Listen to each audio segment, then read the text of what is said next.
Hai Sobat Bolong, ketemu lagi di program belajar bahasa Mandarin bolong.id. Tentunya masih sama aku, Stephanie Lee. Nah, ketika aku pakai Cheongsam gini, pasti kalian udah bisa nebak ya kalau hari ini aku bakal bawain episode spesial tentang festival-festival Tiongkok. Nah, kali ini aku pengen ajak kalian tahu dan mengenal lebih jauh tentang festival Chongyang atau Chongyang-jie yang akan jatuh pada lusa tanggal 14 Oktober. Wah, udah nggak sabar ya pengen tahu tentang detailnya? Ya udah yuk, tanpa berlama-lama lagi, kita langsung aja bahas serba-serbi tentang Chongyang-jie. Asal-muasal Festival Chongyang atau Chongyang-jie de Youlai. Festival Chongyang atau Chongyang-jie ini menyimpan sejarah yang cukup panjang ya Sobat Bolong, kira-kira mungkin sekitar 2000 tahun. Nah, dulunya festival ini cuma dirayain sama keluarga atau kalangan kerajaan aja. Nah, festival ini dirayain setiap tanggal 9 bulan 9, tapi dalam hitungan kalender lunar. Dan karena itu juga lah, kalau dalam bahasa Inggris, festival ini disebut sebagai The Double Nin Festival 99 gitu ya. Nah, tahun ini tanggal atau harinya bertepatan pada tanggal 14 Oktober mendatang. Nah, kenapa sih milih angka 9? Karena dalam kepercayaan rakyat Tiongkok, angka 9 ini merupakan angka terbesar ya, sekaligus angka favorit yang sering mereka gunakan untuk melambangkan kata Jiu yang artinya lama atau awet. Mulai tahun 1989, pemerintah Tiongkok menetapkan Festival Chongyang atau Chongyang-jie menjadi festival nasional Tiongkok yang lebih populer sebagai festival orang tua atau dalam bahasa Mandarinnya disebut Laoren-jie. Ini dilakukan sebagai simbol penghormatan sekaligus doa bagi para orang tua yang di sana supaya hidupnya sehat sekaligus panjang umur. Legenda Festival Chongyang, Chongyang-jie de Chuanshuo. Ya, seperti halnya legenda lain, Festival Chongyang ini juga lahir dari sebuah cerita rakyat yang ada di Tiongkok ya Sobat. Kisahnya, selama masa dinasti Han Timur, ada satu roh jahat ini yang terus-terusan ngeganggu warga di sekitar sungai Ru atau Ruhe, serta membuat warga di sana ini terjangkit wabah, menderita sampai akhirnya meninggal.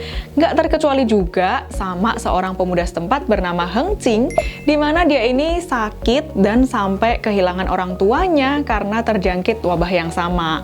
Nah, pasca kesembuhan dari wabah itu, Heng Qing lalu bertualang mendaki gunung dan belajar sihir untuk tujuannya menyingkirkan roh jahat pembawa wabah tadi.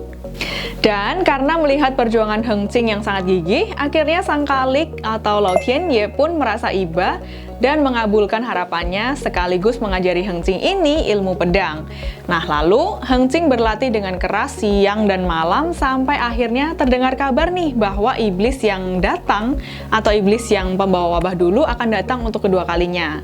Oleh sang Kalik, Heng Qing juga diberi ilmu mengusir setan serta tanaman cuyu dan juga sebotol arak bunga krisan. Singkat cerita, sesampainya di desa, Heng Qing meminta penduduk sekitar untuk mendaki gunung tinggi yang ada dekat di desa, menyematkan tanaman cuyu tadi, serta juga minum arak bunga krisan. Hingga akhirnya Heng Qing berhasil membunuh iblis itu dengan pedangnya sendiri. Nah, cerita heroik Heng Qing ini pun akhirnya menyebar luas dan aktivitas untuk menangkal iblis tadi juga terus-menerus dilakukan dan diturunkan oleh warga lokal. Perayaan festival atau Jie de Qingdian. Oke, sekarang kita ngomongin gimana cara ngerayainnya. Ada beberapa cara dan perayaan, yuk let's check it out. Yang pertama adalah mendaki gunung atau tengkau. Tepat di hari raya ini, biasanya para orang-orang tua atau lansia di Tiongkok itu akan mendaki gunung atau tengkau dan juga memetik buah yang ada di gunung. Karena itu juga, festival ini disebut juga sebagai Height Ascending Festival dalam bahasa Inggris. Banyak ya Sobat Bolong istilah dari Chongyang-jie ini, tapi yang paling penting adalah kalian bisa tahu ketika ada orang yang ngomongin istilah-istilah tadi, semuanya nge-refer ke Chongyang-jie. Makan kue Chongyang atau Chi Chongyang Gao. Ya, makan kue Chongyang seperti ini juga merupakan salah satu hal wajib untuk dilakukan saat perayaan Festival Chongyang. Nah, Chongyangkaonya sendiri juga punya beberapa istilah lain ya Sobat Bolong, sesuai dengan bunga yang dipakai untuk menghiasi kue tadi. Kalau itu pakai buah krisan, maka namanya adalah Juhua-kao. Kalau pakai bermacam-macam bunga, disebut Use-kao. Atau kalau kalian nggak tahu bunganya apa, kalian bisa secara umum menyebutnya sebagai Hua-kao. Pertanyaannya, kenapa sih harus makan kue atau kao? Karena ya seperti kita tahu ya Sobat Bolong, kalau orang-orang China itu memang paling suka main kata, khususnya kata-kata yang homofon maupun juga kata-kata yang homonim.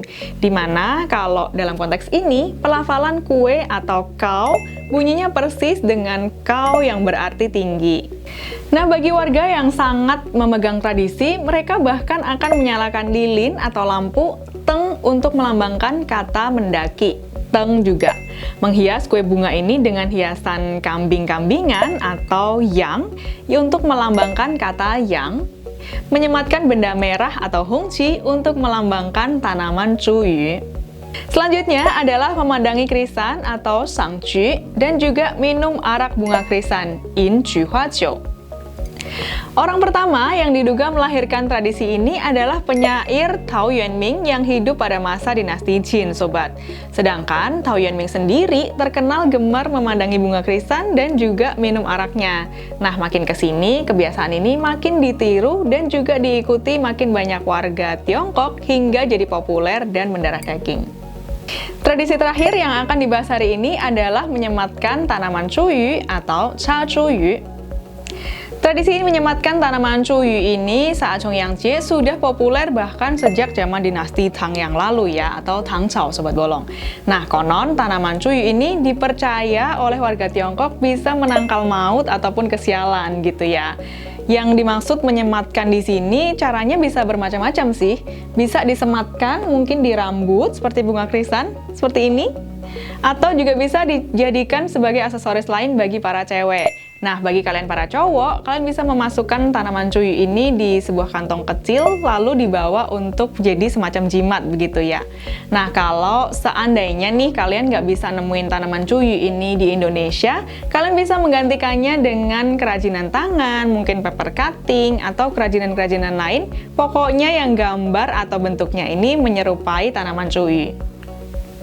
Oke, dengan demikian berakhir sudah episode kali ini di mana kita udah belajar berbagai insight tentang Festival Chongyang atau The Double Nin Festival.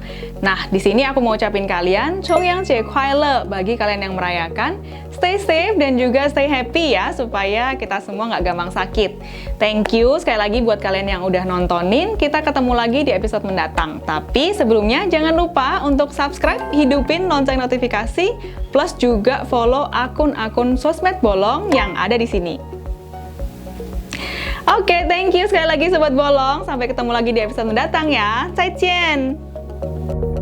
Kasih efek dulu. Efek dulu.